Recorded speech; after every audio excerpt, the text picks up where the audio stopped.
Inihayag ni House Deputy Majority Leader Iloilo 1st District Representative Janet Garin na pinag-aaralan na ng Kamara ang inihaing wage hike measure.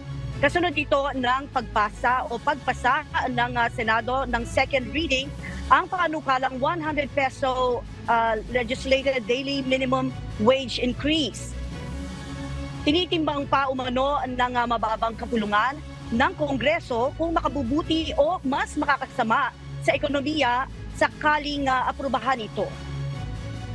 Pakinggan natin ang pahayag ni House Deputy Majority Leader Iloilo 1st District Representative Janet Garin. Well, the intention is good. The burden is being passed on sa ating MSMEs. So ang tanong natin, ilang mga maliliit na negosyante ang magsasara? Unang tanong nga, ilan ang maliliit na negosyante sa Pilipinas? It's 99%. So ang mangyayari niyan, magbabawas ng empleyado, will it do more harm than good?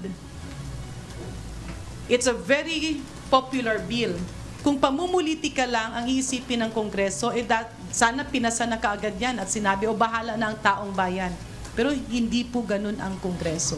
Tinitingnan natin, doable ba ito o hindi ba doable?